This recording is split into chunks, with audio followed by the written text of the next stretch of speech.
ये सरकार तो आंख बंद करके बैठी है। इस सरकार को तो पीड़ित परिवार की पीड़ा नहीं दिखती है, लेकिन आपको तो दिखती है ना। तो जो दिख रहा था उस पर आंखें क्यों मूंद ली? क्यों वक्त रहते कार्रवाई नहीं की? हमने मान लीजिए 8 महीने आंखें मूंद ली, 9 महीने। तो ये 9 साल से क्या कर रहे हैं? आंखें खोले हुए हैं। मैं आपसे एक बात पूछना चाह रहा हूं प्राची जी, कि झांसी के महारानी लक्ष्मीबाई कॉलेज के एनआईसीयू में 15 नवंबर 2024 बहुत आसानी से कह दिया ना फराज जी कि 9 महीने हमने आंखें मूंद ली। चलिए मैं मान लेता हूं, 9 महीने के बाद 9 साल तक खेल चलता रहा और तब तक कोई नहीं जागा। फराज किदवई जी, मैं तो सबके लिए कह रही हूं, कोई नहीं जागा, पूरा सिस्टम मौन था। आपकी सरकार भी खामोश थी और जो नई नवेली सरकार आई तमाम वादे करके वो भी खामोश रही। जो बुलडोजर चलाने में एक्सपर्ट है वो भी खामोश रही और उसका खामियाजा भुगता है 15 लोगों ने। आप करते रहिए जितनी कार्रवाई करनी है। वो 15 लोग वापस नहीं आएंगे। अनामिका वापस नहीं आएगी, अनामिका वापस नहीं आएगी, आदित्य वापस नहीं आएगा, कोई वापस नहीं आएगा। परिवार के लिए आपने जिंदगी भर का दुख छोड़ दिया है। अनुपम मिश्रा जी, आपने तो चलिए हिम्मत जता दी कि आप अपनी सरकार को डिफेंड करने के लिए, इस मुद्दे पर बोलने के लिए आ गए। जिम्मेदारों के पास तो आज इतनी भी फुर्सत नहीं है कि वो हमारे सवालों का सामना कर सके। सरकार में से तो कोई नहीं आया बात करने के लिए। आप ही जवाब दे दीजिए, कौन है जिम्मेदार? क्यों नहीं चला बुलडोजर?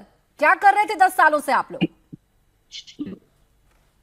प्राची जी, बहुत ही संवेदनशील और दुख समाचार है ये जो हम लोग कल से देख रहे हैं, और कई डिबेट्स में भी इस पे हमने सहभागिता की। इसमें कोई दोष राय नहीं है कि हम कहीं ना कहीं ये दोष हम पर भी, हम सरकार में, हम व्यवस्था के अंग हैं, और ये हादसा अगर हुआ है तो हम इससे कंधे नहीं झाड़ सकते हैं। ये जिम्मेदारी है हमारे ऊपर हर तरीके से, और हम स्वीकार भी करते हैं। लेकिन हम यहाँ पे 2 बातें अवश्य कहना चाहेंगे कि इतनी संवेदनहीनता न विपक्ष में होना चाहिए न बाकी लोगों में होना चाहिए कि ऐसे मुद्दों पर राजनीति करें।